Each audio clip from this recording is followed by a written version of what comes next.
Hi, this is William Henderson. And this is B. McGraw. And this is the Unjerked podcast. This is part 2 of our episode on prisons and prison policy in the U.S.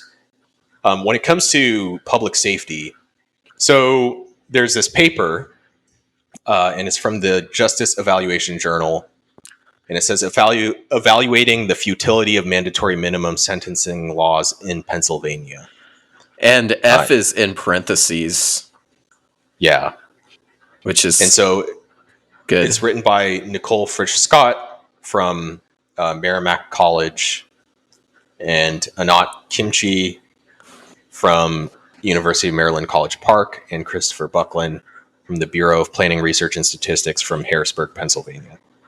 So they basically talk about mandatory minimums, and they say using a comparative interrupted time series approach, we investigate whether essentially in Pennsylvania, was this policy effective? And it says we find little to no evidence of a discrete shift in overall or type disaggregated crime rates or changes in the slope of any crime trend when the state reduced their use of mandatory minimums. So in this case, the state actually kind of went the opposite direction in terms of reducing their mandatory minimum laws, and it did not change the crime rate. Implication is the reverse would also be true.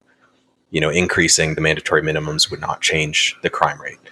And so the question is like, well, if you can still maintain the same level of crime while reducing mandatory minimums, it seems pretty sensible to do so from a public safety perspective, at least. There's also, there's a third reason why a third goal of incarceration is punishment. I didn't really look into that because punishment is a very subjective, because there's public safety, there's rehabilitation, and then there's punishment. But punishment is you can't really it's like how badly was it's like, did the person feel really bad when they went to prison? You can't really study that. It's a subjective thing. But that is definitely that's probably the primary reason people are in favor of prison. I would say so, yeah. There's another paper. It says striking out is a crime reduction policy, the impact of 3 strike laws on crime rates in U.S. cities. This is from 2006. Justice Quarterly, written by Tomislav Kovanzic from the University of Alabama at Birmingham, John Sloan from the same institution, and Lynn Vieritas from the same university. And so they say that in the 1990s, 25 states and Congress passed 3 strike laws. It says our study used a multiple time series design and UCR data from 188 cities with a population of 100,000 or more for the 2 decades from 1980 to 2000. We found first that 3 strike laws are positively associated with homicide rates in cities. And second, that cities in 3 strike states witnessed no significant reduction in crime rates. So it actually increased the homicide rate. Yeah. Whoa. I think one theory behind this, I think part of going to prison, if there's too much of a prison culture, it can create institutionalization where you kind of, because like a lot of times when you go to a prison, you need to join a prison gang to protect yourself. Mm-hmm. And they're often race-based, which my question I always had is like, what if you come from a very esoteric race? Like, what if you're, Polynesian? Like, do they have Polynesian prison gangs in the U.S.? That I don't know. That's probably not. But yeah, probably not. But I think, yeah. So part of this is just that you get institutionalized. Prison just becomes a much part of your life. The people are like fellow prisoners, and this is me kind of guessing, but that might be the sort of causality around it. And also, like when you're in prison, you are an absent parent. Like by definition, you are not physically around your children. Ideally, you get to visit them in prison on occasion, but like by definition, you are not around. And clearly not being around your parent growing up, I think it's pretty obvious that that's usually detrimental to children. But yeah, that's pretty surprising And so it pretty definitively shows that a lot of these tough on crime laws don't actually, reduce that's crime rates. enlightening. But also, I think everyone's starting to realize that now. Yeah. When it comes to rehabilitation, so there's this paper questioning mandatory sentencing efficiency, a case study of persistent felony offender rapists in Kentucky. And this is from 2002, American Journal of Criminal Justice by Kunzelman and Vito. And they used a 1985 cohort of felony offenders and track recidivism rates of up to 15 years later. And basically, their research shows mandatory minimum sentences kept these offenders incarcerated beyond the time necessary to avert future crimes. And their results showed, basically they say the results questioned the efficiency of mandatory sentencing. So it seems like they said, doesn't seem like it's a good deterrent. And then there's a paper. Not the way prison's set up. I don't know how. Not deterrent, but it's not good. It's not effective in reducing recidivism. Yeah. And then a quasi-experimental evaluation of a model of community supervision by Lebrecht, Smith, and Luther from Federal Probation, which is the name of the journal. But this is from 2015, and they basically show... So they quote a couple other papers. So it says, to illustrate, Bonta et al. Did a meta study and reported that probation was associated with only a 2% reduction in recidivism. So we talked about probation before. So probation is like not very effective in reducing recidivism. Huh. So probation and parole doesn't help? Huh. Yeah. So essentially, this paper is saying that probation and parole are not that effective in reducing recidivism rates. And that's kind of a big part of parole is like, we create this structure of rules to like integrate you into society and reduce the chance of you committing crimes again. So it shows that probation / parole is not that effective. Then 3 strike laws, the literature was kind of mixed, so I didn't really kind of dig into that. So it seems like mixed results in terms of does 3 strikes laws reduce recidivism. So it seems like a lot of these tough on crime policies are not even that effective at reducing recidivism. Other topics. So there's, when it comes to racial dynamics, so there's a report from the Bureau of Justice Statistics from the U.S. Department of Justice called Prisons Report Series Preliminary Data Release. And, one of the things they look at is basically crime rates or imprisonment rates. And then some of the other data I use when it comes to arrest rates, I looked at FBI crime statistics. And then when it came to, what is the actual general population of the U.S., that's from the U.S. Census Bureau. So there are racial disparities. Black Americans are 32% of prisoners, 26.6% of arrests, and 13.7% of the general population. And so they are imprisoned at a higher rate than the rate they're arrested at. And then even the arrest rate, there's the open question of like, are they more likely to be arrested for committing the same crime as other races? So at the very minimum right there's an obvious disparity. And then whites are 31% of prisoners, 69.4% of arrests, and that's assuming all Latinos in the data are not white, which is not correct because some Latinos are also white. And so, at the minimum, 69.4% of arrests are white. And then the general population is 58.4% white alone, which is non-Latino white. So, white people do get arrested at a high rate than their overall population, but the incarceration rate is substantially lower at 31%. In statistics like this, how do you determine white versus non-white Latino? Well, it's self-identifying. People, you basically ask them, do you consider yourself white? So it's subjective. I mean, Hispanic, again, is not a race. It's a language group. And so there's people who are, ethnically Spanish, and then there's people who are black, and there's people who are indigenous. So there's a wide variety of Latinos or Hispanics. They got around a lot more. Yeah. So incarceration rate for Hispanics is 23%. They are 50% of arrests, and then they're 19.5% of the general population. And then the other races are like so small, they're not really worth bringing up in terms of like, they're at like 2%, 1%, et cetera. And so there are disparities. Black people get incarcerated at a higher rate than they're arrested at, and then even the arrest rate. So here's a good example for, are people who are black arrested at a higher rate given the same crimes?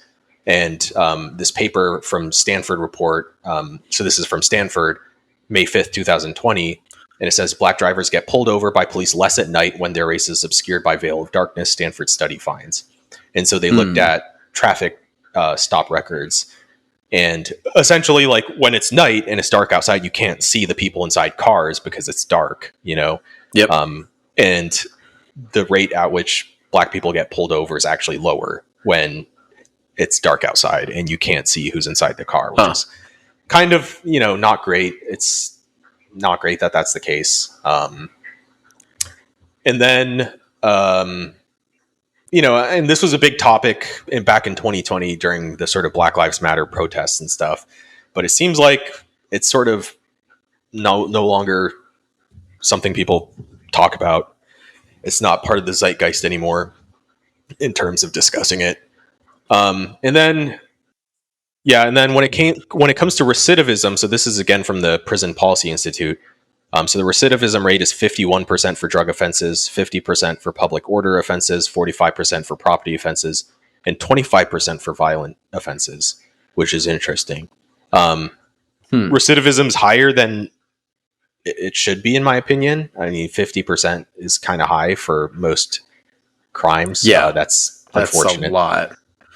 Here's another issue that I think is really serious. So when it comes to mental health issues, so mood disorders, so according to the Justice Department's, they have this paper or little white paper that kind of looks at statistics. And so 5%, so according to the World Health Organization, 5% of people have depression at any one time. 30% of prisoners do. Part of that could be going to prison sucks, makes you depressed. Yeah. But then according to the NIH, 2.8% of people have bipolar disorder, and 23% of people per the Justice Department in prison have bipolar disorder. So that's almost like 10 times more people. Wow. That's alarming, and bipolar disorder is something that usually you need to have some sort of genetic predisposition to. You don't become bipolar just because of, usually there's a genetic component to that. And then anxiety disorders. So it's kind of the same as the overall population. Much higher. Yeah. So the National Alliance of Mental Illness says 19.1% of the general population. And then per Justice Department, 22%. So that's kind of the same. Here's a very disturbing thing. So per the NIH, so 0.24 to 0.64% of the population has schizophrenia. So it's a relatively rare mental condition. But according to the Justice Department, 15% of state prisoners and 24% of jail inmates have psychotic disorders. That's not just schizophrenia. And psychosis is essentially, hallucinations, that type of thing. Basically you lose your ability to like hold a grasp on reality. But like, you're talking like, depending on how you measure it, like almost 100 times more people in prison have psychosis or psychosis based disorders in the overall population. I could see that being a cause of people being in prison, though, like, especially if it's untreated. Well, the big question, so insanity is not a medical term. Insanity is a legal term to indicate you did not have the ability to discern right from wrong due to a mental issue. And so most people, so like, for example, a lot of like, if you're a psychopath, you are more likely to commit crimes, statistically speaking. And we'll talk about that later, but usually people in that But you wouldn't condition, call they it know insanity. Yeah, it's they not know what they're insanity doing. because you know what you're doing. You Yeah. fully understand what's happening and you're making decisions based off of that. But when you have someone who's like legitimately, well, here's a good example. John Hinckley, who shot Ronald Reagan, he did not go to prison. He went to a mental hospital because he had schizophrenia, and he actually got released in the past year or two. Or I don't remember the timeline, but in the past 5 years, he was released from psychiatric from the mental hospital he was at. But for me, I look at these statistics and I'm like, I wonder if there's a lot of people who straight up don't have a grasp on reality who are sitting in jail. Like that's kind of disturbing, I think. It is disturbing, and I mean, we don't really have a good way. I mean, this is back to our mental health episode. Just like America doesn't really have a good way of dealing with people with psychotic disorders, and if you don't really deal with it, then they're probably going to end up committing crimes or something very antisocial. So Yeah. I mean, it's not really that surprising because like if you're not going to treat the wound, then it's going to get infected. Yeah. And I'm not saying here these people did not commit crimes. Like they probably did. They probably, because Yeah, like pretty likely. Yeah, but at the same time, if someone is like, it's one of those cases where like this person, if they're a danger to society, maybe they should be put in long-term psychiatric care. Yeah. When it comes to the point I'm making is like prison is not a great place to treat mental health issues. In fact, it's one of the worst places to be. Probably makes it worse. Yeah. When it comes to, so continuing on the mental health front, so the dark triad is like 3 personality traits associated with, basically bad behavior when it comes to relations with other people. So that's psychopathy, narcissistic personality disorder, and Machiavellianism. So psychopathy is essentially long-term disregarding the rights of others. So people who are very glib and very, willing to lie and very willing to like manipulate other people. That's basically what a psychopath is. And this paper Why Psychopathy Matters: Implications for Public Health and Violence Prevention, from Reedy, Kearns, DeGue, Lilienfeld, Massetti, and Keel. So multiple authors. But according to this paper, which is hosted on the NIH website, it's a manuscript. But essentially, what journal is this from? Oh, Aggressive Violent Behavior is the name of the journal. So they say 15 to 25% of prisoners have antisocial personality disorder versus 1% of the overall population. And then there's another paper. Says other sources say just under 50%. Yeah, this other paper, Antisocial Personality Disorder Treatment, Management, and Prevention, from the National Collaborating Center for Mental Health in the UK. This paper basically says under 50% of prisoners have antisocial personality disorder. So in that case, I think that says more about the traits associated with that personality disorder. I think in this case, it's not associated with like sort of inability to see what's happening in real life. And so that concerns me less. This is more, oh, this is a dark triad trait. And when it comes to narcissistic personality disorder, it's this paper, Personality Disorders, Addictions, and Psychopathy as Predictors of Criminal Behavior in a Prison Sample, by Flores, Ferrer, Garcia, and others. And this is from a Spanish language journal, whose name I can't pronounce. But they say 21% of prisoners have narcissistic personality disorder. And according to another source that I'll put in the notes, 6.2% of the general population has narcissistic personality disorder, which is 3 times lower. Still shocking that 6% of all people are narcissists. That's That pretty seems really high. high. Yeah. Yeah. Huh. And then the rest of these, I'll put the I was sources. the only narcissist. So the others, I'll put the sources in the show notes just to kind of make this quicker. But cluster A personality disorders, which are like odd or eccentric disorders, so disorders that often lead to a difficulty understanding. I'm trying to think of some good example disorders. So cluster A involves unusual or eccentric thoughts and behaviors like paranoid personality disorder, schizoid personality disorder, which relates to being cold, distant, and introverted and having little emotion. Schizotypal personality disorder, which involves unusual thoughts and beliefs, disordered and magical thinking.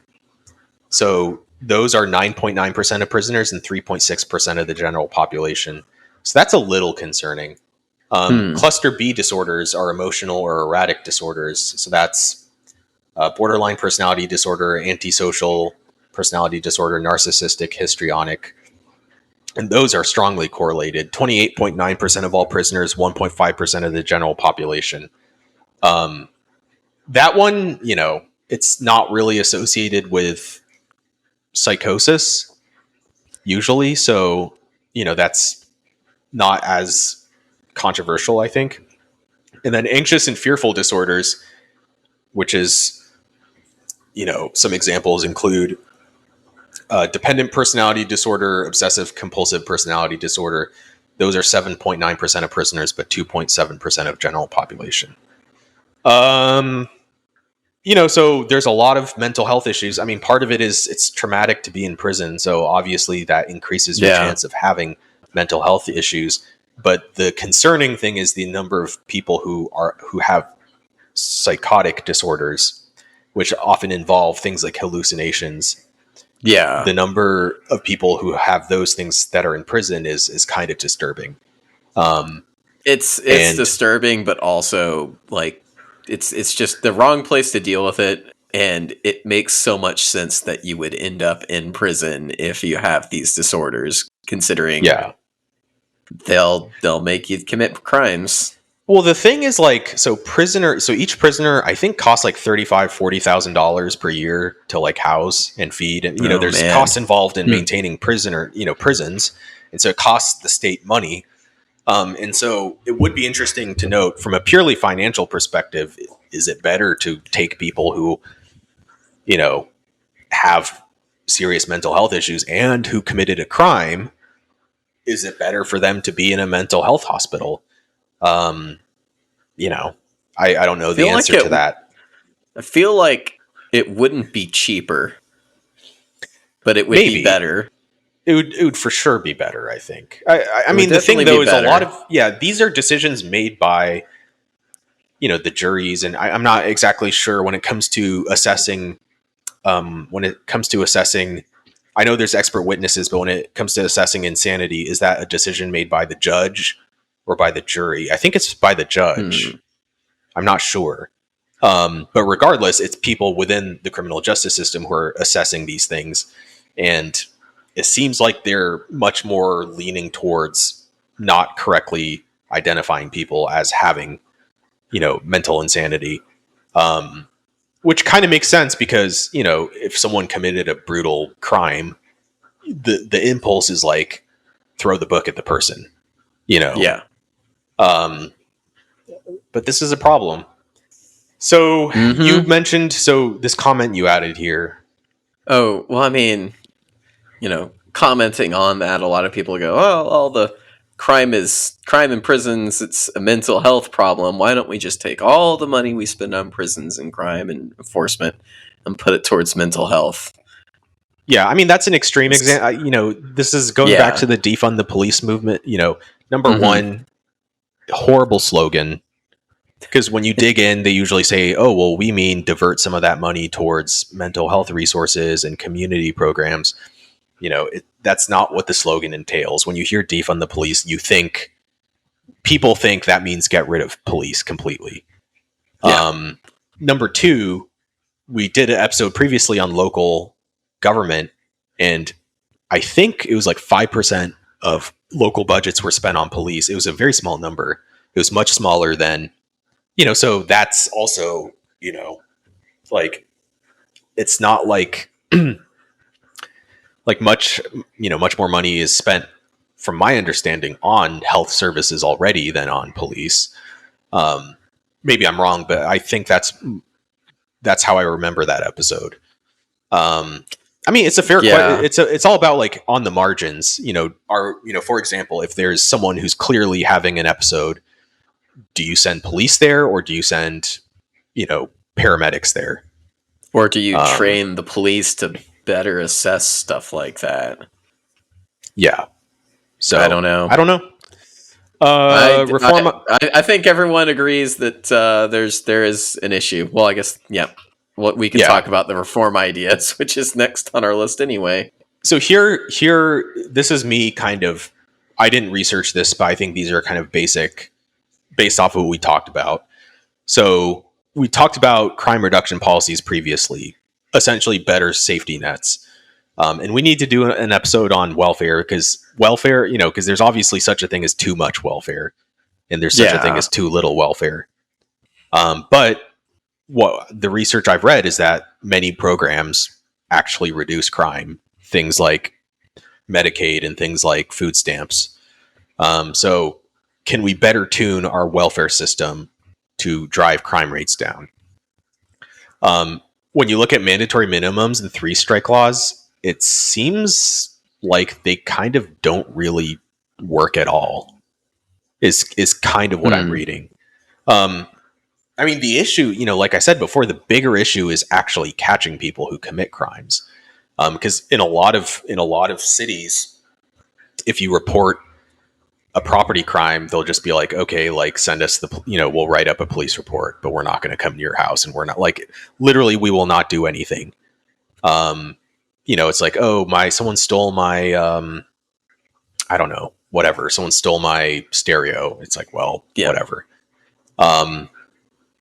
And usually, I don't think the problem usually is that it's not like how often do people like go to prison for 5 years after they kill someone? Like that almost never happens, at least in the US. So I don't really think... It's usually a really long sentence if it's... Yeah. If you kill someone. Yeah. It is kind of ridiculous, like if you get caught with drugs or like you're stealing like property damage type crimes. Right. Like, it feels really disproportionate to send someone to jail. So when it comes to murder, I mean, obviously murderers should be in prison for a long time. Like, I don't think that's an issue. Certainly, it depends. There's different levels, but like, certainly they should be in prison for a long time. But yeah, when it comes to like this is the third time someone was caught using drugs, and then, they go to prison for 40 years. Those are like maybe more extreme outlier examples, but I do remember reading about those examples where like someone went to prison for 40 years and then you look at the crime they committed. It's like, wait, what? Like for like, using heroin, like they went to prison for 40 years, but they did it multiple times. Yeah. So when it comes to, what doesn't make sense. Yeah. When it comes to nonviolent offenses, especially, like, man, I don't know. And then a lot of the technical parole violations and probation, like that system seems to be a huge reason why a lot of people are in prison. So is there a way we can, if someone commits a minor technical violation, can we just have them do community service? Because, when you commit a technical violation, it's not like you're, assaulting someone or whatever. Like maybe you like didn't show up on time to a court date, or like, those types of things. Certainly punishment could be in order, community service hours, you have to like help clean up trash or whatever. But throwing someone in prison for that, that maybe it depends on the violation, but and then, should we reduce the length of probation is another thought. And then a lot of misdemeanors like fare evasion, loitering, shoplifting, etc. does it make sense to throw people in prison for like a month or 2 months? Maybe we should have them do community service instead. That's what I agree with. And also some of those, like, loitering is not a crime. Well, I mean, yeah. So in community service too, I mean, there's different types of, there's like picking up trash. There's like, planting flowers in the park. There's, there's like all sorts of different things that are community service. And I kind of feel like, one, it is a punishment in a way because it takes away a lot of your free time on your weekends. But also it incorporates you into the community. Like you're interacting with people, you're helping make the city better in certain ways. So I kind of feel like... I think the important thing is, going to jail basically screws up your life because you lose your job, your home, probably your family too, if you have one. It's like, very tough to recover from that. Well, and like, even if you're in jail for, even if you're in prison for 3 months, you might lose your job and you might lose your apartment because it's like, oh, you didn't pay rent for 3 months. So, and then cash bail, could we replace it with, risk-based bail system? So like, we'll put you in prison. Like if you are a danger or if you're a flight risk, we'll put you in prison, or not in prison. We'll put you in jail regardless. And then if you're not either of those things, we will not put you in jail. I don't know. And then private prisons, I just kind of feel like, why do we need private prisons? It seems like prisons... that really didn't seem like it was that much of an issue, but yeah, it doesn't make sense that they exist though. And then you added a couple more things. So the two circle jerk arguments. Oh, actually, there's a third I forgot to write down. One is completely abolish the police. Why do we even need it? It's just a racist institution. 2, decriminalize all drugs. I mean, you can't commit a crime if it's not a crime. And focus more on harm policies. And I forgot the third one. And there was a conservative circle jerk argument I forgot to mention, which is that we just need to deport all immigrants because they obviously cause all crime. So we talked previously in an episode about immigration that immigrants commit crimes at a lower rate. That's just what the data shows. Actually, so overstaying a visa, so I think like 60% or something of illegal immigrants are people who overstayed their visas. And I think it's considered a civil violation, not even a crime. And then I think crossing the border illegally is considered a misdemeanor. I might be wrong about those, but I don't think they're considered felonies. Not saying that, it's still problematic. You want to know who's in the country, but these, from a legal perspective, they're not considered super serious. It's not the equivalent of like assault or whatever, obviously. But it would not really fix the problem because immigrants commit crimes at a much lower rate, regardless of your thoughts on deportation, which is a separate topic, which has, pros and cons to both sides.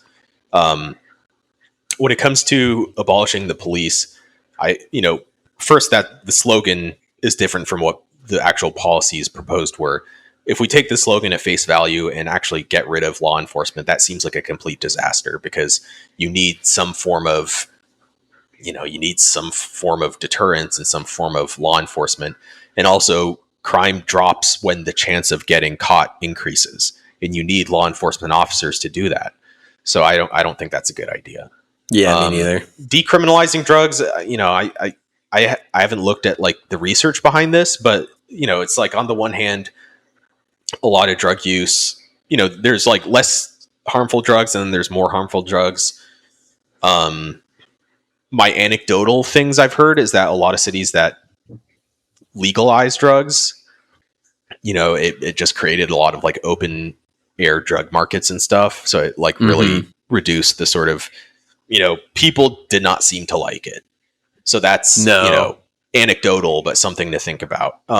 There's also the legalize versus decriminalize. So legalize means it's not a crime at all. Decriminalize means, I believe it means it's not a felony, or maybe it's a civil violation. I think it really depends on the drug. Like, I think marijuana should be legal, but Right. Harder I mean, opioids probably should stay criminalized. yeah. So I mean, certainly I think, I mean, there's different, some drugs are not super harmful and some drugs are incredibly dangerous. Hmm. I Some wonder where drugs, psychedelics, where do psychedelics stand I'm not sure. on I mean, on danger yeah, to society level? Because yeah, I'm I've sure, never, like, if someone's got a bad trip, they would cause some problems, but most people are just trying to figure out how to reconnect with their dad. yeah, like an ayahuasca trip or whatever. Yeah, yeah, So, yeah. So those are I think a probably. lot of I mean, this, honestly, like that's probably not nearly as bad as alcohol is well, with I've drunk never driving.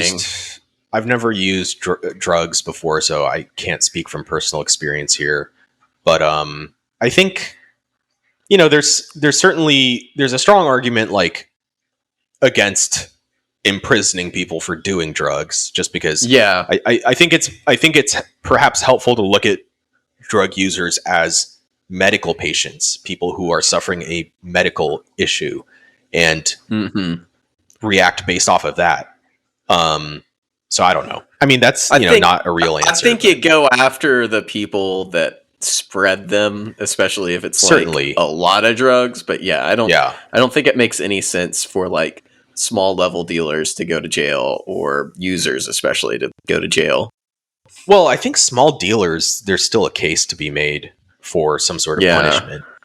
But I don't users, think you should send them to prison, but yeah, there should be some level of punishment if you're like caught dealing for right? like. But for And in my mind, I'm users, thinking like opioids.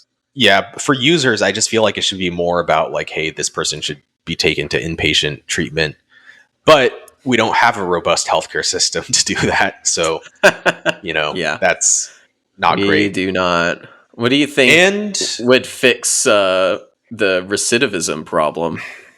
uh, I think a lot of, this sounds super squishy, but maybe just better opportunities and better social safety nets. I think when Yeah. you look at people who commit crimes, very often it's people in like really crappy life circumstances, people who've, Well, here's the one thing. Like, if you're getting out of jail and you probably don't have a lot of money to your name, also, like, what are you even going to do for work? Because it's probably really hard to get a job yeah, once you're out. yeah, Like it, also a fair point. with all those factors, like it's probably surprising that the rate's not higher than it is. Yeah. So I think that kind of covers everything. I think the big thing is like a lot of the tough on crime policies are the reason why, minimum mandatory minimums, extensive parole rules and probation rules. Though that's why we have a large prison population. And the research indicates those policies do not actually reduce crime and do not actually reduce recidivism. So they don't even work in terms of what they're trying to do from Doesn't a seem public like it. policy perspective. So that's basically it. And like we mentioned, I still think it's important to actually arrest people who commit crimes. I think there should be an increased level of actual apprehension of people who commit crimes, but the actual punishment part, maybe it should be better calibrated based off circumstance. So Yeah. that's our final episode on prisons. We'll come up with a new topic next time.